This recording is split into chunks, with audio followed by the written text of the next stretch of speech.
She's notched up 16 years with the BBC, hosting shows such as Crime Watch, Points of View and BBC Breakfast, but Tina Daheley says the role she's most proud of is that of mum. This sounds corny and cliched, but becoming a mum has empowered me to say no, because for a decade I just said yes to everything, says Tina, 43. I'd do breakfast in the morning, then record a podcast, then do both the 6 p.m. and 10 p.m. news, then head to Manchester the next day for more filming. I have a much better work-life balance now. Anything I say no to means I can say yes to something else. We don't talk enough about how much becoming a parent impacts you, but I wear being a mum very openly. Tina has a 2-year-old daughter, Athena, with her fiancé of 5 years, Kane William Smith, and gets up early to read the news on the Zoe Ball breakfast show on Radio 2. My partner works from home, so that helps. He is phenomenal, she says. I'll sneak out in the morning, making as little noise as possible while they're both asleep.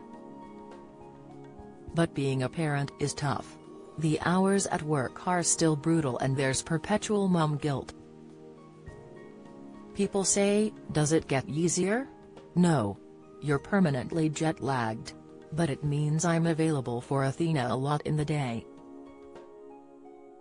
Next weekend will pose a different challenge, as Tina will be a roving reporter for the BBC's Radio 2 in the Park Festival, which opens in Leicester on Saturday with Tears for Fears and Bananarama, and continues on Sunday with Kylie Minogue, Sam Ryder, and Simply Red.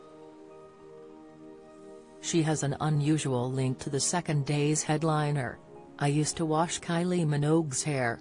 As a teenager, I was a hair salon apprentice in Harvey Nichols, and I washed her hair several times. She gave me a very nice tip.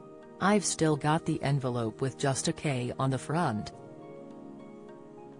She also had an amusing run-in with another performer, James Blunt, who once walked in on her in the toilets at Radio 2.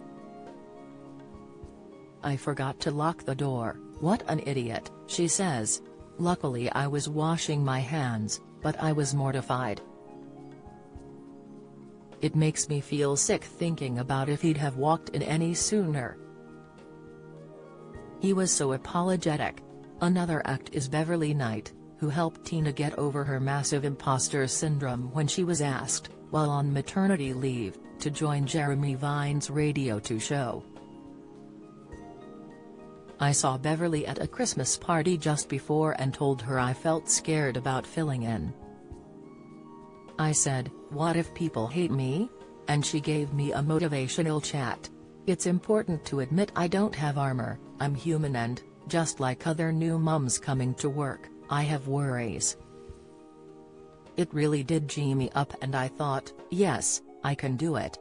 One person happy to be a cheerleader for her career is Kane, who is the founder of comedy ticket website Joke Pit. The pair met on holiday in Ibiza in 2012, and last month, returned to the Balearic Island with Athena for a family getaway. Kane unexpectedly hit the headlines when Tina shared a shirtless snap of him on social media. My inbox was inundated with people saying, wow, I didn't know you were with actor Charlie Hunnam, she laughs. We get it a lot. I was like, to clarify, he's never been in Sons of Anarchy. Tina adds that some stories referred to Kane as her husband, a description that would thrill her mother. We're not married, but my mum would be happy about it, says Tina, whose family is Sikh. She's like, put it on Instagram, pretend you're married. I'm probably the first person in my family to have a baby out of wedlock. Honestly, I'd have imagined being disowned for that 10 years ago. Now it's fine. So, do the couple plan on tying the knot? Who knows? Shrugs Tina. Having a kid throws everything off, your priorities change. There's so much admin with weddings. Zoe suggested we get married at Glastonbury. I thought, actually, that could make it easier. When we suggest her mum might not be too happy with that plan, London-born Tina gives us a wry smile. Her parents moved to the UK from India in the 1970s and she says it wasn't an easy transition for them. My dad, who's 6 feet 5 inches, but 7 feet with his turban, did face discrimination, so they very much drilled into us that we've got to have a profession, something solid, she says. I started studying to be a lawyer, but I hated it, so I moved into computer science, and then did my equivalent of a crazy gap year, a master's in journalism. Tina bagged work experience at Radio 1 Extra and ended up hosting the news and working alongside Trevor Nelson. She joined the BBC on 2007 and hasn't looked back. However, last year, she wrote an article for Vogue about the damaging pressure new mums face to snap back to their pre-baby bodies. It came after fans speculated on social media that she was pregnant again, after seeing her on BBC Breakfast. It was cathartic to write that, she says. I felt the pressure. I'd like to look how I've looked before, but guess what? It's not happened. The comments led to a guest at a family wedding congratulating her. I felt so bad for him, he was mortified and his wife came over to apologize, says Tina.